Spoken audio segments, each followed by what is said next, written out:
자 보자. 8의 2단원이 끝났고요. 8의 3단원은 자산관리, 금융생활 이런 걸 볼 거야. 자, 좀 넘어가서 다음 교시 뭐 다음 교시에 누구? 시간이 얼마인데? 5분 남아. 일단 가자. 일단 가고. 지금 따라가고. 일단 가고. 자산관리로 갑니다. 이 단원이 처음 나왔을 때 내가 조금 나도 한 50년쯤 전에 고1이었던 때가 있었겠죠. 50년쯤 전에 한 고1, 고2 이런 시절이 있었을 거 아니야. 선생님 나이가 지하철 무료로. 나이는 공식적으로 22살에서 40살 사이입니다. 무학여고 들어갔는데 제쌤 나이는 22살에서 40살 사이라 그래가지고 이제 공식적으로 22살로 했어. 아 그래요. 제피셜 제쌤 나이 22살. 한결도 정하는데 나이 이게 결정할 2살 차이 형 아니에요? 그죠? 형이라 불러. 형. 농담이고 넘어갑니다. 제 여튼 형. 내가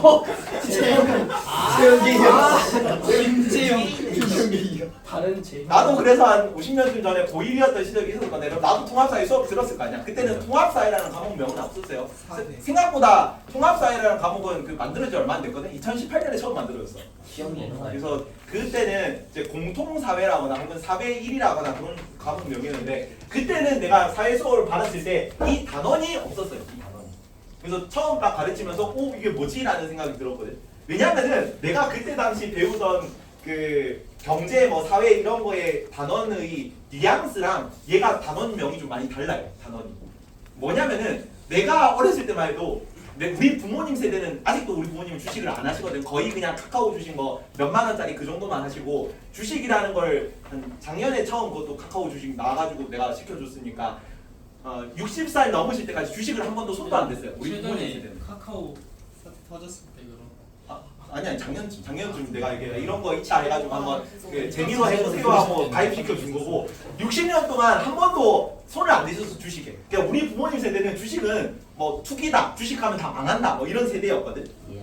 그리고 우리 어머니의 어머니쯤 세대, 할머니쯤 세대 때는 월급을 받잖아. 월급을 받으면은 다 어디에 나눴냐면은 은행. 장판 밑에 넣어놨다 그랬어요. 왜냐면은 은행도 못 믿지. 은행도 부도날 수 있잖아. 그래서 불안하니까 전부 다 이렇게 해가지고 어디에 쟁여놓는 거야. 그냥 뭐 항아리 담아놓고 금고에 담아놓고 장판 밑에 넣어놓고 그래야 내가 현금 가지고 안심할 수 있으니까. 그렇죠?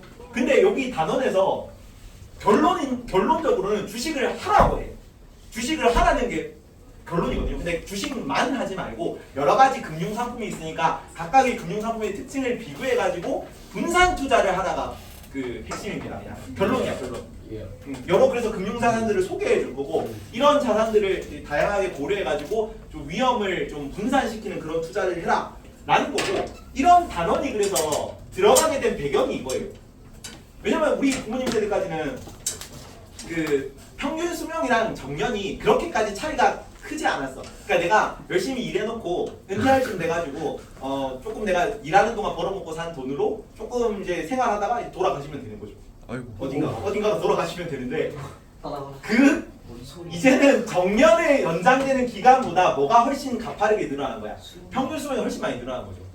이해가니? 그래서 OECD 기준으로 그러니까 엄청 소국가 국가 한 200개 정도 안에서는 좀 순위가 다를 수 있습니다만 주요 경제 국가들 그러니까 이른바 선진국들 OECD 기준으로는 우리나라가 노인 빈곤율 최대예요. 1위입니다. 그러니까 폐지해 죽고 다니시는 분들이 많다는 얘기야. 이게 제대로 안 된 거죠. 이해가니? 그래서 그거를 좀 막고 싶어가지고 이 단원을 교과서에 넣어놓은 거예요. 너네는 그러지 말라고. 괜찮죠? 그리고 또 뭐가 등장했냐면 두 번째 주식은 하는데 뭐는 하지 말라고. 코인은 하지 말라고. 코인은. 아 그래요? 그래서 보이는 분산 투자하고 뭐 여러 개 건드리는 건 좋은데 너무 고위험 금융상품 이런 게 많이 나와가지고 오히려 투자하다가 폐가 방식하는 경우가 많으니까 이런 거는 좀 지양하라고. 그러니까 다른 예금, 채권, 주식 이런 걸 다양하게 펀드, 연금 이런 걸 다양하게 좀 고려하는 얘기입니다. 이런 것만 하지 말고. 괜찮죠? 그리고 우리가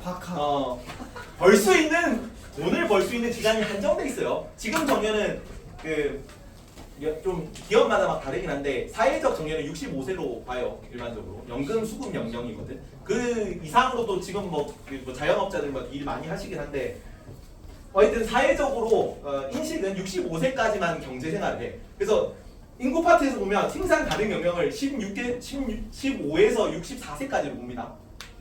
그래서 이 소득 기간 한정돼 있는데 근데 우리가 뭐 병이 들거나 아니면 뭐 경조사 결혼을 하거나 그 재난을 당하거나 뭐 갑자기 뭐 어디가 뭐 부러지거나 뭐 이렇게 콜롬비아 납치를 아이. 고향으로 그런 지출이 있을 수 있기 때문에 그런 거를 고려해서 미리 자산을 좀 쌓아두라는 얘기입니다. 그걸 위해서 여러 자산들이 어떤 게 있고 어떻게 관리하는지를 보라는 얘기지. 그리고 이것도 뇌물은 예금만 몰빵의 안정성이 가장 최상의 상품이거든. 일반적으로 내가 100만 원을 은행에 넣어놓잖아. 그러면 은행이 뭐 1년 있다가 뭐 101만 원을 줄 거거든요. 그러면 은행에 돈을 맡겨놓는 거는 여기서 왜 여러 가지 자산을 투자해야 되면 일반적으로 경제가 성장하는 국가에서는 은행에다가만 예금을 맡겨놓으면 손해야. 100만 원 맡겼는데 101만 원 줄 거잖아. 이득 아닙니까? 201만 원이 생겨. 근데 물가가 그지 물가 상승률을 고려하지 않았기 때문에 일반적으로 은행 금리는 당연히 물가 상승률을 이해합니다. 그리고 은행도 먹고 살아야지, 그죠? 내가 100만 원을 가지고 내가 뭐 사과를 원래 10개를 샀으면은 사과 10개를 살 수 있는 가격은 1년 뒤에는 103만 원이 될 거라고. 근데 101만 원을 가지고 있으면 나는 그냥 실시간으로 돈을 은행에만 맡겨놓으면 돈을 잃고 있는 중인 거예요. 어떤 맥락인지 알겠죠? 그래서 여러 상품을 같이 해야 된다. 안정성만 따지는 거는 이제 우리가 먹고 살 때 경제적으로 조금 바람직하지 않다라고 얘기하는 거고요. 주요 감정 자산이 그대로 5분 있다 합시다. 예.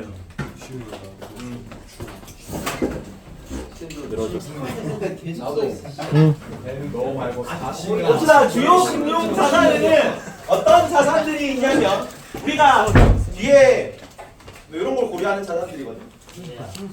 요거부터 갑시다. 자산관리 기준 생각해 보자. 자산관리 기준. 식사를 너무 몇 페이지냐면은 25페이지. 25페이지에 자산관리 기준이 세 가지가 있는데 부담은 자원을 하지 않는데 자원에도 뭐 자원의 유한성이라든가 자원의 편재성이라든가 뭐 자산은 이제 자원들의 특징들이 있거든.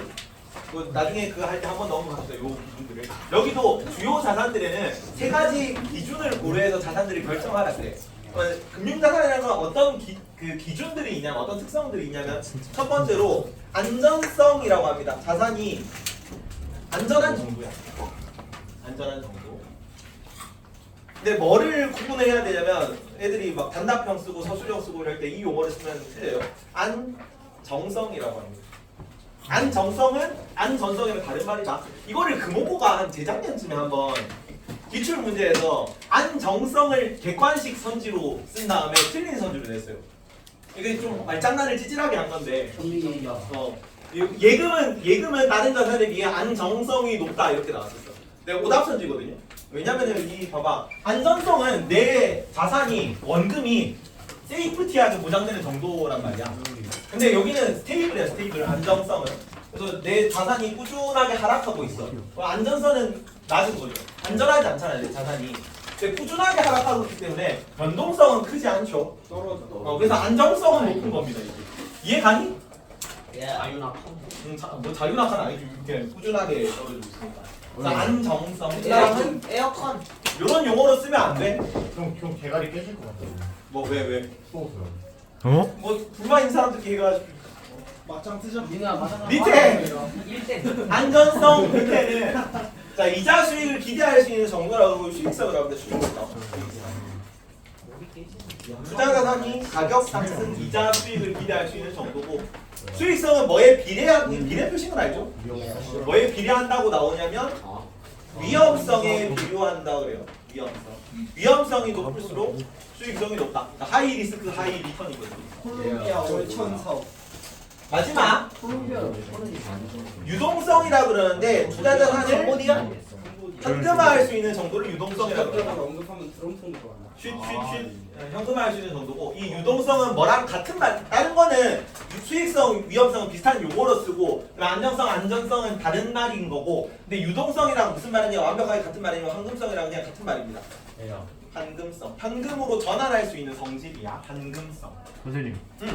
그 어. 가치가 얼마나 유동적으로 변화하는 아니야. 그러니까 그거는 뭐라고 불러요? 가치가 유동적? 그러니까 가치 변동성이 크다 뭐 이렇게 표현하겠죠. 아 그렇게만 표현해. 그렇게만 표현하고 따로 그걸 가지고 뭐 자원의 특성이라고 용어를 구분하진 않아. 네. 아이 같이 변동성이 크다면 그 정도 나타나겠네. 네. 오늘은 다 따라가요. 자산 관리 주요 금융 자산을 갑시다. 다시 돌아가서 앞페이지로 23페이지고요. 아 그거 조금 이따 하자. 결론은 이게 포트폴리오 투자라는 건데 요 결론. 이제 여러 자산들의 특성을 보고 봅시다. 자 주요 금융 자산 첫 번째 예금입니다. 예금. 네 예금을 좀 교과서에서 뭐 천재나 창비는 기억이 안 나는데 천재나 비상에서 좀 자세하게 구분을 하거든요. 요 두 개 정도는 어떤 예금이 있는가를 구분해 주세요. 예금은 요구불 예금과 저축성 예금으로 나누는데 요구불 예금은 그냥 우리가 일반적으로 생각하는 은행에 그냥 돈 맡겨놓는 거, 돈 뭉탱이로 해 맡겨놓는 그런 거를 요구불 예금이라고 합니다. 내가 요구하면은 언제든지 출금할 수 있는 상태. 내가 맡기고 싶을 때 맡기고 찾고 싶을 때 찾을 수 있는 예금입니다. 당연히 이자율이 가장 낮아요. 그렇죠? 그리고 이 요구불 예금에는 보통 예금 우리가 생각하는 그 예금이고 당좌 예금은 기업에서 자산 운용을 크게 할 때 사용하는 보통 예금 같은 개념인데 뭘 할 수 있냐면 수표업을 반영할 수 있는 거의 유일한 예금입니다. 이자율이 거의 없어요. 그냥 자금 유동성을 확보하기 위해 기업에서 운용하는 뭐 보통 예금이다 정도로만 알던데 잘 안 나옵니다. 당좌 예금. 그런 게 있고 그다음에 저축성 예금은 기간을 정기자가 붙으면 다 저축성 예금이야. 기간을 정해놓은 예금입니다. 그래서 내가 3년 만기로 1,000만 원 이렇게 딱 맡겨놓으면 정기 예금이고 정기 적금은 그 쌓을 적자를 쓰거든요. 매달 일정액을 납부하면 정기 적금이야. 그래서 매달 30만 원 3년치 이렇게 하면 정기 적금을 쓰는 거지. 괜찮니? 이게 일반적으로 이자는 저축성 예금이 더 높아요. 왜 저축성 예금이 더 높겠니 이자율이? 은행이 계속 내야 돼. 은행 입장에서는 은행이 없어. 갑자기 은행 입장에서는 안정적으로 돈을 확보하는 게 은행 운영의 목적이거든요. 왜 은행이 안정적으로 돈을 많이 확보해야 되냐면 그게 많이 들려드립니다. 그 은행이 원금을 보장해주죠. 심지어 이자까지 주죠. 근데 은행이 뭐 먹고 살아? 은행은 무슨 돈으로 내가 하면 이자까지 돌려주는데 무슨 돈으로 은행은 월급 주고 뭐 물 켜고 뭐 에어컨 틀고 그렇게 하는 거예요? 대출이자. 그치 대출이자. 이거를 알 필요는 없습니다. 예대 차익이라고 하는데 우리가 예금을 비싸게 빌려줄 거 아니야? 아니, 우리가 예금을 맡기잖아. 그러면 1에서 2% 정도 이자를 주거든요. 되게 낮게 줘요. 거의 최적의 경제 성장보다 낮게 예금 이자가 보통 책정됩니다. 그거를 기업에 빌려줄 때 대출 이자를 비싸게 한 5, 6% 정도 받거든. 요 예대 차익을 가지고 은행이 먹고 사는 거야. 근데 은행이 빌려줄 수 있는 돈이 법적으로 얼마만큼 빌려줄 수 있냐면 가진 돈의 90%만큼 내가 100만 원을 은행에 맡기잖아. 그러면 90만 원을 밖에 빌려줄 수 있어요. 괜찮지? 그러면 요 90만 원을 빌려준 이자를 비싸게 받으면서 은행이 먹고 사는 건데 그러면은 내가 100만 원을 안정적으로 가지고 있어야 돈을 많이 빌려줘서 돈을 많이 빌려주고 이자를 많이 받을 거 아니야. 근데 만약에 내가 막 갑자기 돈을 막 다 찾아가 그러면은 내가 빌려준 돈의 10%만큼 가지고 있어야 된단 말이야. 못 가지고 있으면은 그러니까 은행이 부도가 나거나 아니면 법적으로 제재를 받기 때문에 다른 은행에서 더 비싼 이자를 주고 이 10%만큼을 채워둬야 돼. 이런 경우는 당하기 싫겠죠. 그러니까 안정적으로 이 정해진 기간 동안 자금을 확보하기 위해 저축성 예금에 더 이율을 높게 책정하는 거예요. 괜찮지? 근데 이거 깰 수 있어 없어? 저축성 예금은 유동성이 얘네 둘이를 비교할 때 얘가 유동성이 낮겠지. 근데 저축성 예금이랑 주식이랑 비교했을 때는 어디가 유동성이 더 클까요? 여기가 유동성이 더 커요. 예금 전체가 유동성이 더 큰 자산으로 분류가 됩니다. 왜냐면 이 저축성 예금도 깨고 싶지 깰 수 있어. 다만 이 높은 이자를 못 받고 요구불 예금의 낮은 이자로 책정될 뿐이에요. 중간에 해지하면은 훨씬 이자 이율이 높은데 그 이율을 못 받고 낮은 이율로 그냥 받고 끝입니다. 네. 그래서 외국 그냥 전체적으로 다 유동성이 높은 자산으로 봐. 수익성은 낮지만 유동성은 높은 거죠. 둘이 반비례하는 게 끼일 거기 때문에.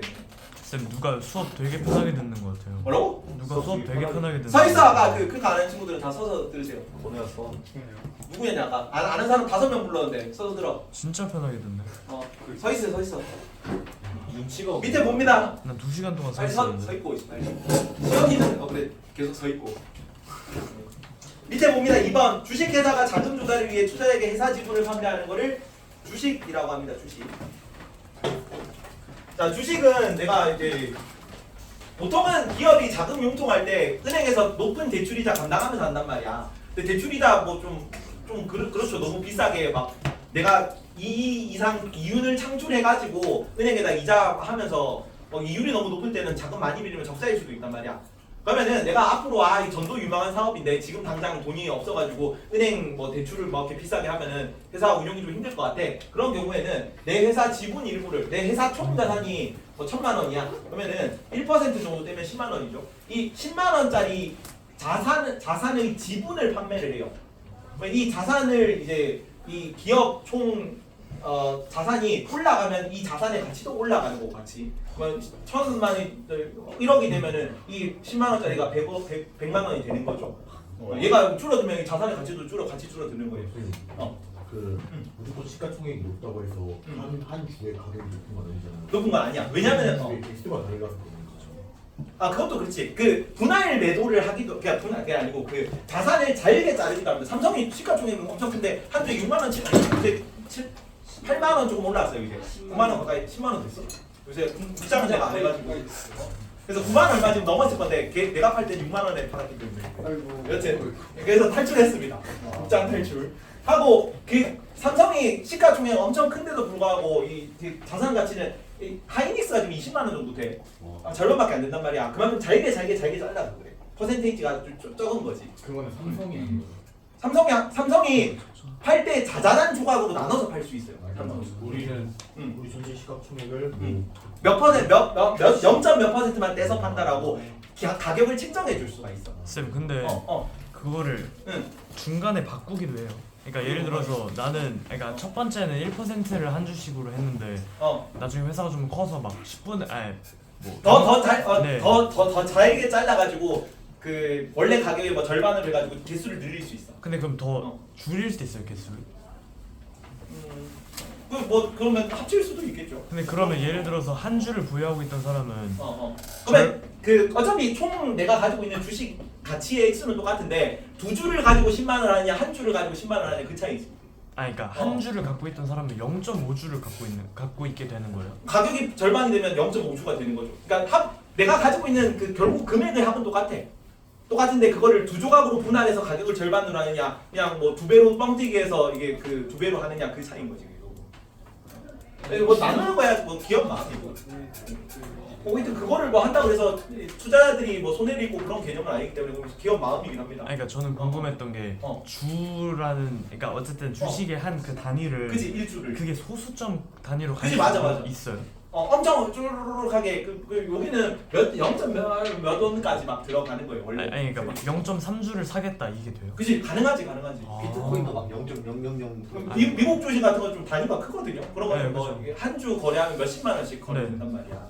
그런 거는 1주씩 못 사지. 그래서 요 회사 지분을 판매하는 개념이야. 이것도 이제 그 기업이 여러 가지 자금을 융통하는 방법 중에 하나입니다. 세 번째가 채권이라고 하는데 그 돈을 빌렸을 때 돈을 빌릴 권리가 있는 사람을 뭐라 그러고 돈을 빌린 사람을 뭐라 그래요? 채권자와 채무자. 그치. 돈을 빌린 사람은 돈을 갚을 의무가 있는 사람에서 채무자고요. 돈을 받을 권리가 있는 사람은 권리가 있다서 채권자라고 해. 여기도 똑같아요. 빚채자를 쓰거든요. 빚을 받을 수 있는 권리 증서를 채권이라고 합니다. 요거는 아까 내가 이자 설명했는데 이자를 사실은 우리가 은행에 예금을 맡기고 기업이 이걸 대출하는 건데 누구만 이득인 거야?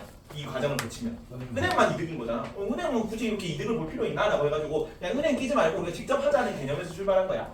내가 자금을 좀 빌려야 된단 말이야. 자금이 필요해가지고 인위적으로 나한테 내가 빚을 낼 테니까 내 빚 권리 증서를 사줘. 내가 100만 원짜리 채권을 발행해. 그럼 일반적으로 은행 이자보다 높게 쳐줘요. 나는 은행에 맡기면 너는 102만 원 1년 뒤에 102만 원만 받을 거지만 내 채권을 사면 나는 이거를 1년 뒤에 104만 원으로 갚아줄게. 그러면 기업이 발행하면 기업채고요. 국가가 발행하면 국채입니다.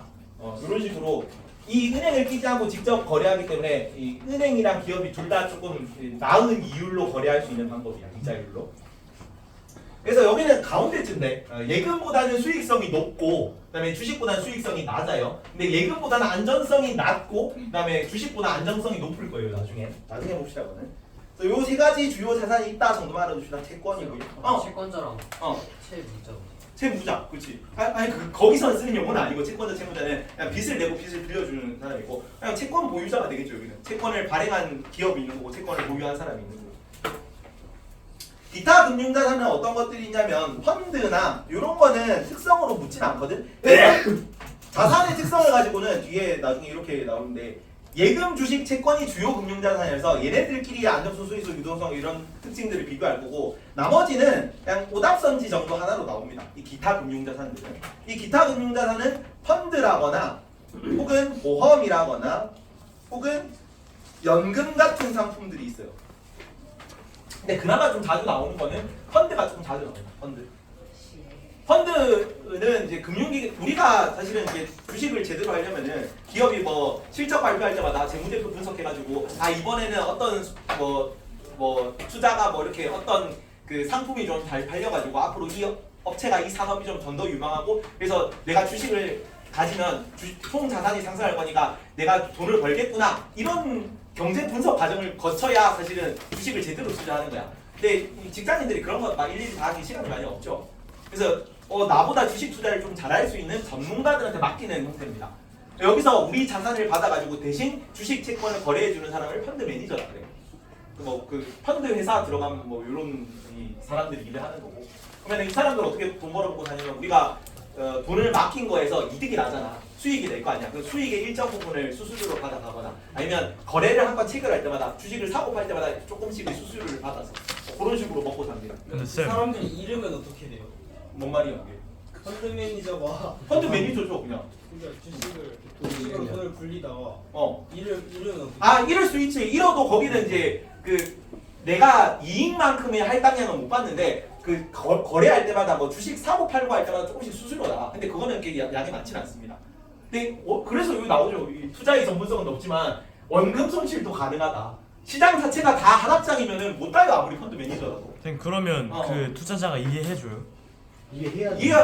그 어쩔 수 없는 거야 아. 그거는. 그 이해할 수밖에 없는 거고 그거를 알고 맡기는 거예요. 네. 당연히. 근데 그 내가 이득이 안 나면은 거기도 돈을 많이 못 받을 거니까. 네. 쇼만 오지게 싫어. 시험판 없이 무슨 이상한 용어 배워가지고 이상한 용어는 알긴 하지만 네, 금융기관이 투자를 대행하기 때문에 무슨 투자 방식이라는 용어가 나오면 간접 투자라는 용어가 나옵니다. 간접 투자 방식이고 금융기관이 투자하고 수익을 배분하는 거고요. 주로 주식인데 채권을 산다 펀드 매니저에서 펀드가 채권을 구매한다면 맞아 틀려. 맞을 수도 있는. 맞아요. 주로 하는 게 펀드랑 그러니까 주식이랑 채권을 사는 거야. 그리고 뒤에 나오겠지만 미리 설명을 합시다. 채권도 주식처럼 채권 시장이 따로 형성돼 있어. 그래서 내가 만약에 100만 원을 이제 100만 원짜리 채권을 사가지고 10개월이 지났어. 그러면은 두 달 있으면 105만 원이 될 거잖아. 그지? 근데 뭐 두 달 있으면 105만 원이 되는데 기업이 실적 발표를 했는데 기업이 간당간당해. 곧 가실 것 같아. 그래서 두 달 지나면은 105만이 될 건데 지금 가만히 또 휴지 조각이 될 수도 있단 말이야. 이 채권을 얼마 정도에 올릴 수 있냐면 60만 원 정도에 올릴 거예요. 그러면 이거 60만 원을 남이 사잖아. 사면은 두 달을 버티면 이게 105만 원이 되는 거고 두 달을 못 버티면은 60만 원의 휴지 조각이 되는 거예요. 괜찮죠? 혹은 내가 두 달 있으면 105만 원이 될 건데 갑자기 급전이 필요해. 그래서 급히 자금을 융통을 해야 돼. 그럼 기업은 뭐 잘 살아가고 있지만 내가 90만 원 정도에 두 달 있으면 105만 원이 될 90만 원입니다 하면서 90만 원 올릴 수도 있단 말이야. 이해가니? 대신에 나는 이제 조금 손해보지만 급전 90만 원을 땡길 수 있으니까. 뭐 이런 식으로 실시간으로 채권이 거래가 되는 시장이 형성돼 있어. 그래서 뭐도 알 수 있냐면 나중에 채권이 시세 차익이 있다. 채권 시장이기 때문에. 괜찮죠? 그리고 채권도 유동성이 주식이랑 똑같아요. 다 유동성이 한 가운데 정도 가요. 여기까지 괜찮죠? 애들이 채권은 유동성이 없다고 생각하는데 왜냐면 만기가 정해져 있으니까 이것도 유동성이 있는 거야. 시장에서 거래되기 때문에. 직접 투자 방식이 자기가 그래서 내가 하는 거지. 주식이 펀드는 채권 주식을 지들이 하는 거고 채권 주식을 내가 사는 건 직접 투자 방식이야. 펀드 빼고 펀드 빼고 다 되지.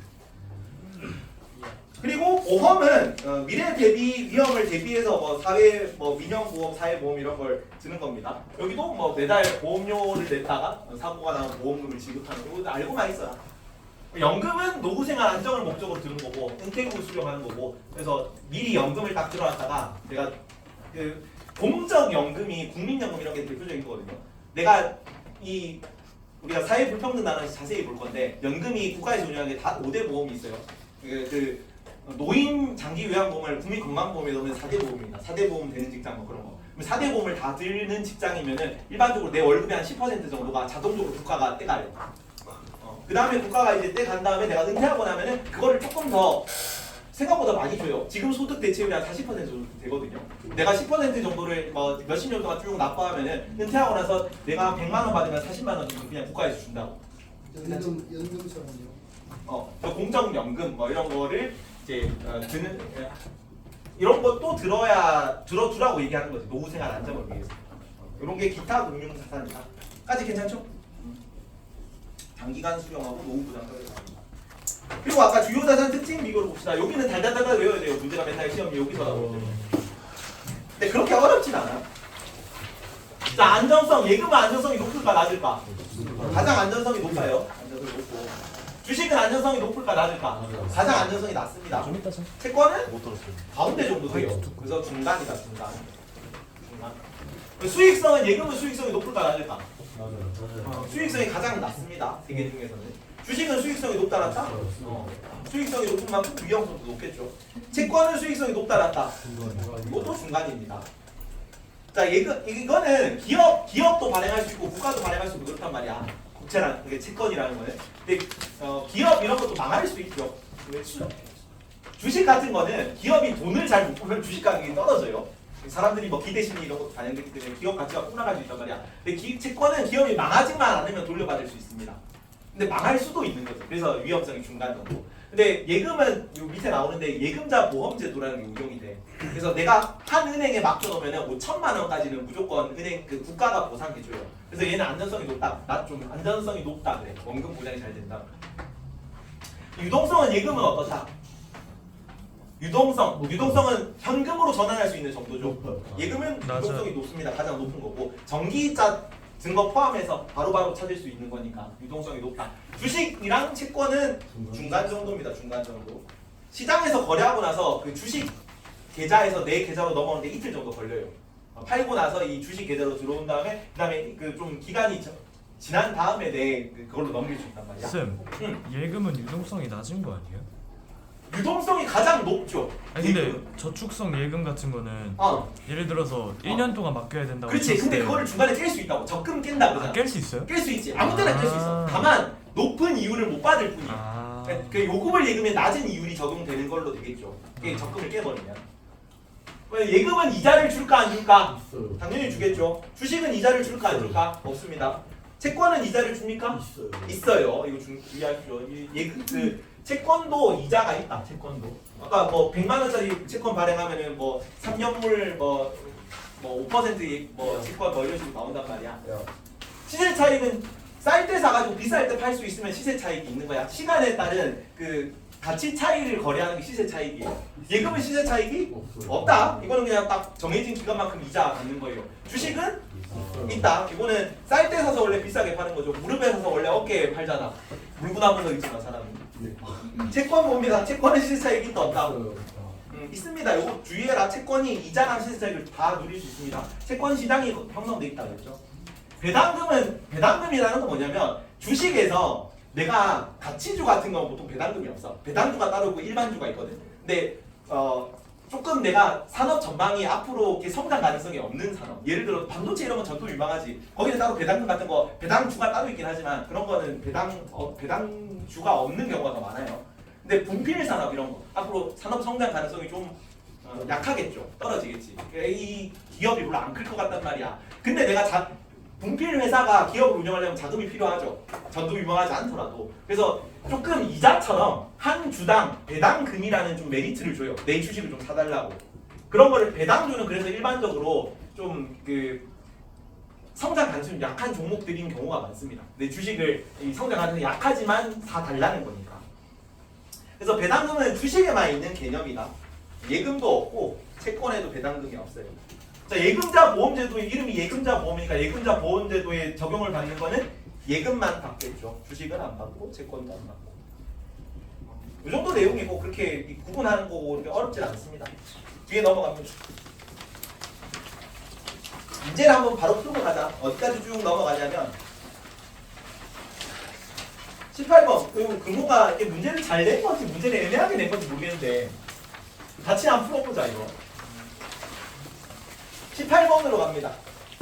31페이지에 14번입니다. 14번. 같이 바로 푼다.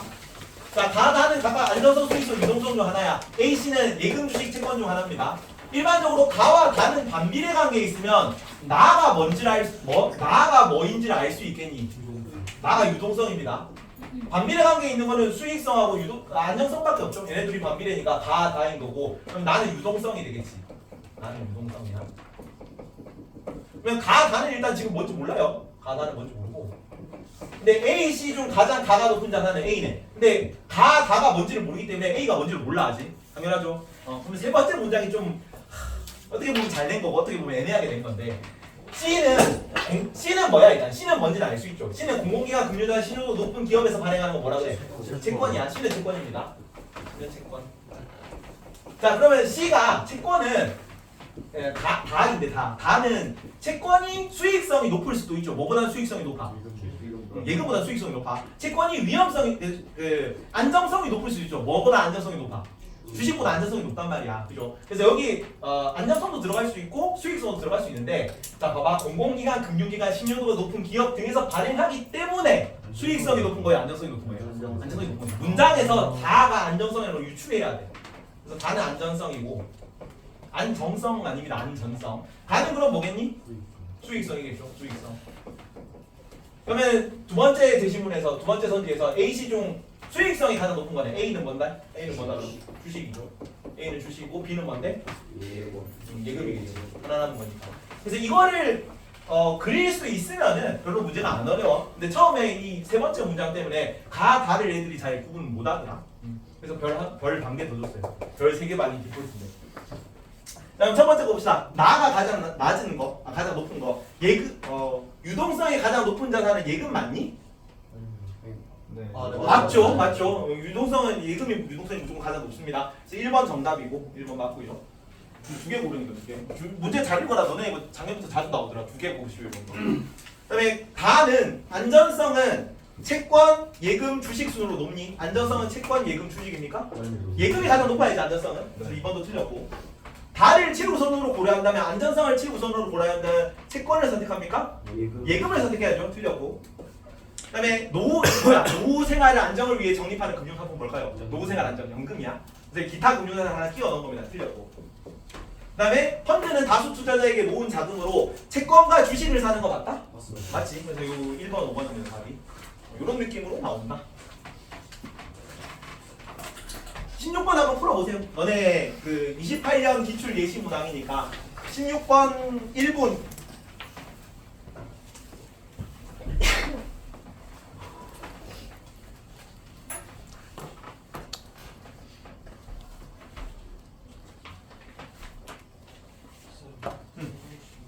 갔다 오세요.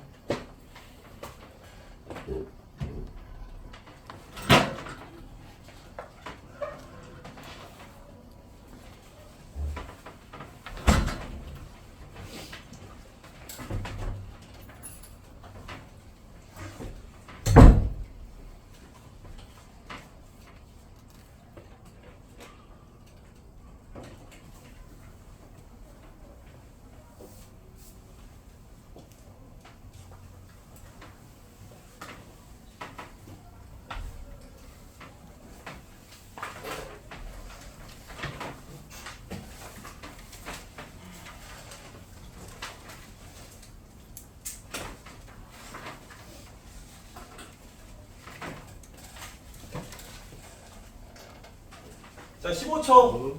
15초.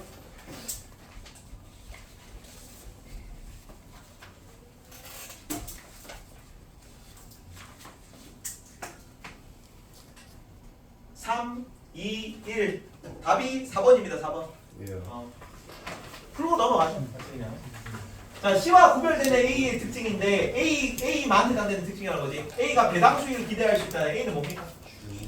A는 주식이죠. 배당 수익 나오면 주식밖에 없어.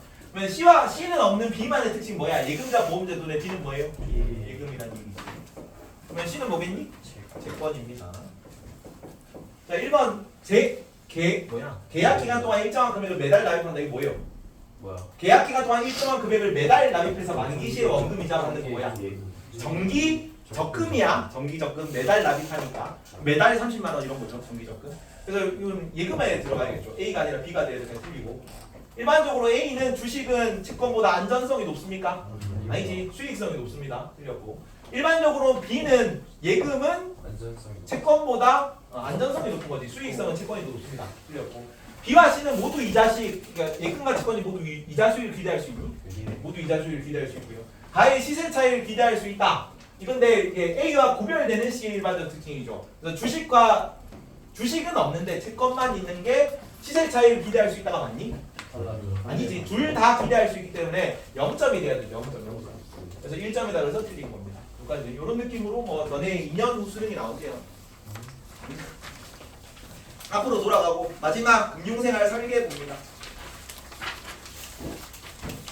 여기도 내용이 굉장히 쉬운데 변별력 있는 파트는 아닙니다. 여기. 그냥 우리가 이거 중3 때 나오거든요. 중3 경제할 때도 세계 주기가 이렇고 유선연기, 청연기, 증강연기, 노연기 이런 식으로 나뉘고 그리고 이런 식으로 생애 곡선이 그려진다. 이거 맨날 수익 곡선, 지출 곡선 이렇게 안 나오고 가 곡선은, 나 곡선은 이렇게 나올 거야. 어디가 내 소득은 어디입니까? 위에 있는 게 소득 곡선이다. 그래서 지출은 어렸을 때도 지출을 하고 꾸준히 이렇게 하다가 이제 늙을 때까지 꾸준히 지출이 있는데 수입은 처음에는 버는 게 없다가 경제생활하면서 쭉 소득이 늘어나다가 그리고 은퇴하고 나서 이제 소득이 없으니까 쭉 수입이 내려가는 거야. 그러면은 안정적인 경제생활을, 그러니까 이 단원의 목적인데 안정적인 경제생활을 하려면 기흥, 니은, 디귿이 기흥 뭐와 뭐의 합이 뭐보다 커야 안정적인 경제생활이겠니? 기억 디귿의 합보다 그치. 기억 디귿의 합보다 이건 지출이잖아. 니은이 커야 내가 늙어 죽을 때까지 안정적으로 뭐 적자 안 보고 살 수 있는 겁니다. 요거 하라는 얘기지. 그러면 뭐 문제 이런 식으로 나오는 게 어떤 식으로 나오냐면은 여기가 T 시점, 여기가 T 시점이고 여기가 T 플러스 1 시점이야. 그러면 T 시점하고 T 시점이 내 저축이 최대가 되는 시점이 맞습니까? 아니요. 아니야. 저축이 최대가 되는 시점 어디입니까? 저쪽. T 플러스 1 시점이야. 저축은 요거지, 요거. 요게 저축이란 말이야. 그죠? 그럼 저축이 최대가 되려면 여기 가장 넓을 때겠지. T 플러스 1 시점이 저축이 최대고 T 시점은 수입이 최대인 시점이다. 소득이 최대인 시점이라고. 네. 이해가죠? 구분하시고. 자, 그러면 아마 성수고 기출에서 이렇게 나왔을 건데 T 시점 이후로는 계속 수입이 증가합니까? 아니, T 플러스 1 시점 이후로는 저축이 계속 증가하는 구간입니까? T 시점 이후로는 계속 수입이, 그러니까 계속 저축이 증가한다는 맞아 틀려. 저축이 증가한다. 저축이 증가는 틀리지. 왜냐면 요까지만 저축이 증가합니다. 그지? 소득이 증가한다는 건 요까지 소득이 증가하는 거지. 그러면 저축이 증가한다는 건 요까지 저축이 증가하는 거지. 네. 그리고 여기 이후로는 저축이 감소합니다. 다시. 괜찮죠? 뭐 그런 식으로 좀 내용 약간 꼬아서 나오는데 난이도가 그렇게 있진 않아요. 자, 그리고 뭐 유소년기, 청년기, 중장년기, 노년기 이런 걸 고려하면서 여기는 소득이 없는 시기고 여기는 이제 저축 및 취업 시작하는 시기고 중장년기가 소득이 가장 높은데 소비도 가장 많은 시기고 여기는 은퇴하고 나서 이제 경제 활동 못하니까 저축 비용 소모하는 시기죠. 이런 게 있다 정도만 알아두면 되고. 그러면 경제 활동은 전생에 걸쳐서 이루어진다는 건 맞아 틀려. 맞아요. 왜 맞습니까? 소득이 없는데 어릴 때. 소비도 경제. 그렇지. 소비도 경제활동이죠. 내가 소득은 없단 말이야. 생산활동은 안 하지만 소비활동은 어렸을 때도 하니까 전생에 걸쳐 소비를 하기 때문에 경제활동은 전생에 걸쳐 이루어진다라고 할 수 있겠죠. 그리고 생애 주기가 여러 가지 분류 방식을 가진다는 것도 정도만 기억하세요. 연령별로는 유년기, 청소년기 이런 게 일반적인데 미래에서 이렇게 설명을 하더라고. 가족 생활을 할 때는 가족 형성기, 양육기, 뭐 교육기, 독립기 뭐 이런 식으로 나눌 수 있대. 그러니까 강아지만 해도 강아지 키우는 집이랑 강아지 안 키우는 집이 다르겠지. 강아지도 뭐 생각보다 막 의료 비용 이런 거 강아지 위독하고 하면 경제 비용이 많이 든대. 나는 안 키워서 잘 모르겠는데. 그러면 이제 강아지 건강을 고려하는 경제 활동을 해야 될 거 아니야. 독신 가정이랑 자녀 키우는 가정하고 당연히 경제 활동 주기가 다르겠지. 그래서 다양한 분류 방식으로 나눌 수 있다가 옳은 선지예요. 이거만 나오긴 합니다만 참고로 말하더라. 그리고 요거는 외웁니다. 요거 변별력 없는 그냥 단독 문항 하나로 나올 거야. 그러니까 점수 주는 문제로. 근데 이 재무설계 단위가 기흥, 니은, 디귿, 리을, 니은 순서 문제로 나오거든요. 근데 일반적으로 안 틀립니다. 근데 한번 알아두고 가야 안 헷갈려서 오답 확률이 낮은데 그 낮은 확률도 없앨 수 있다고.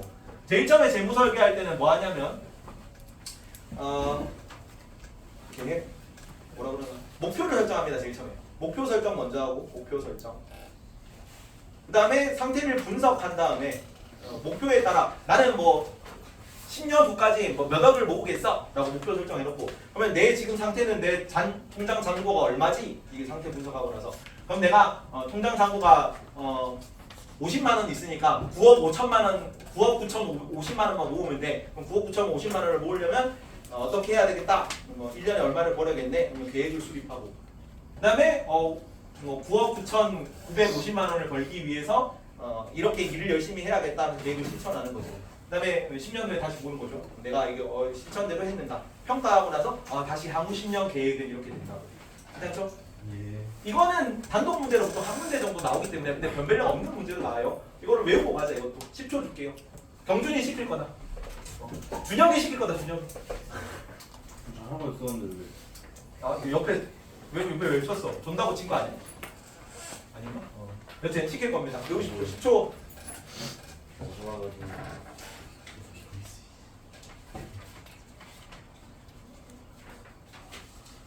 5초.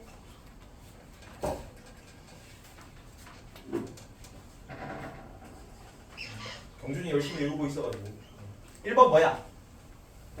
목표 설정 다음에 계획?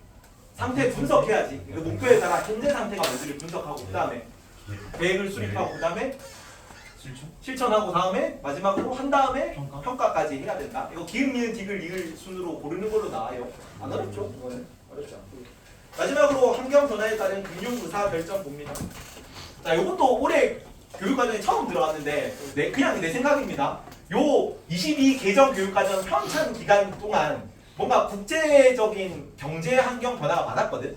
코로나라든가 러우 전쟁이라든가. 그래서 개인 경제 생활에 국제적 요소가 우리는 요새는 그리고 이제 한 2018년대 후반부터 사람들이 주식 이런 걸 많이 하기 시작했어요. 코로나 때부터. 그래서 국제 경제 활동에 개인 경제 활동 혹은 경제 판단이 영향을 많이 미치는 시기였어.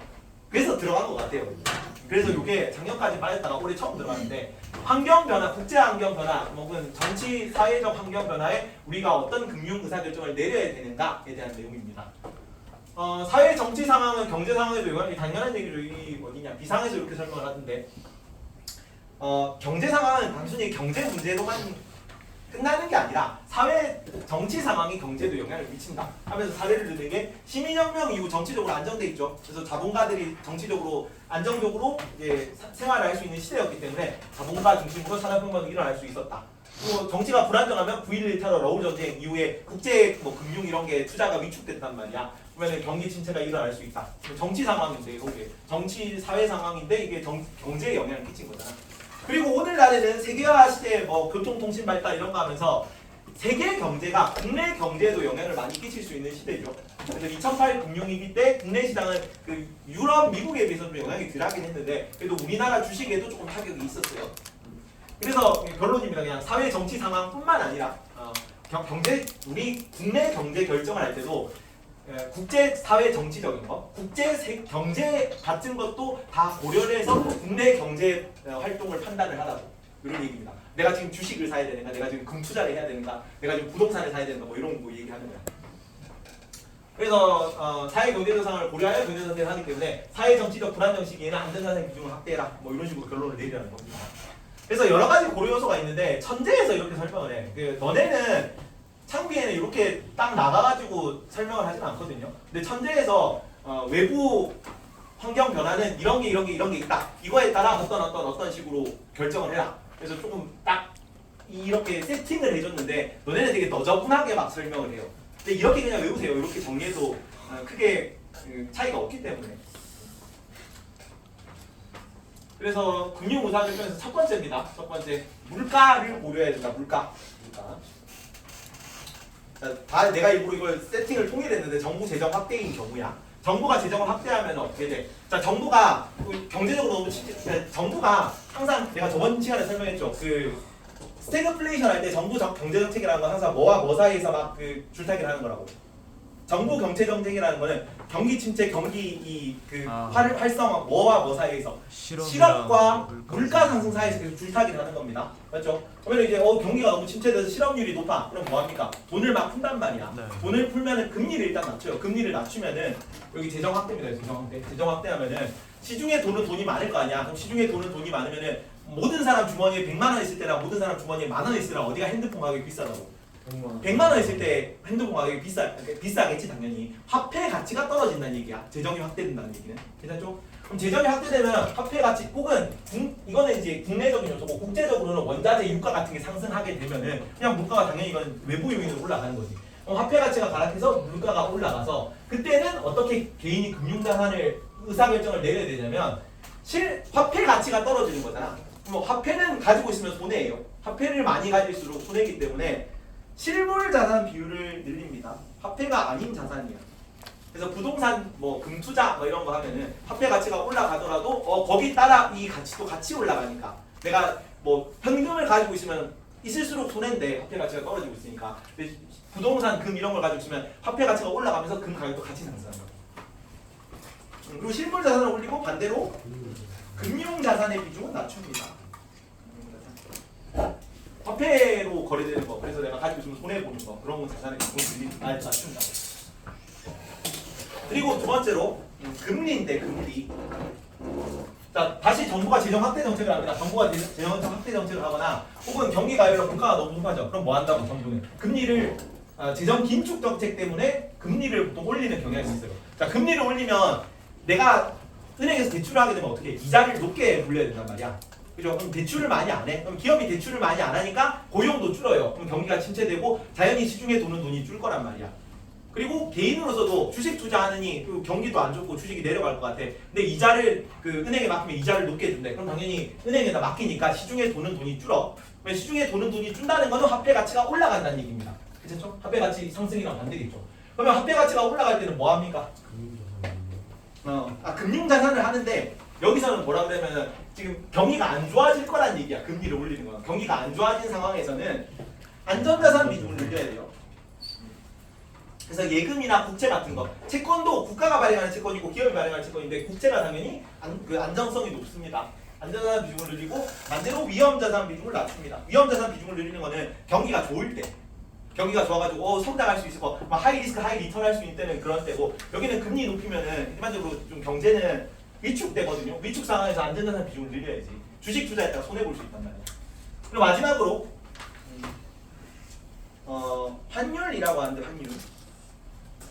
역시 마찬가지로 정부가 재정정책 확대를 가지고 원화가 시중에 많이 풀려. 그럼 우리나라가 보유한 달러는 그대로 있는데 원화가 많이 풀리면은 달러 1달러에 대해서 우리나라 원화의 가치는 어떻게 돼? 원화의 가치가 떨어져요. 원화가 훨씬 많아지니까. 그리고 외국과 무역을 했는데 무역 적자로 우리나라에 있는 달러가 외국으로 빠져나가. 그럼 마찬가지로 원화 대비 달러화가 줄어드니까 원화 가치도 다시 감소하는 거란 말이야. 그죠? 그래서 외화 보유 감소로 환율이 증가하는 이런 걸 하는 경우에 환율이 증가하는 효과를 봅니다.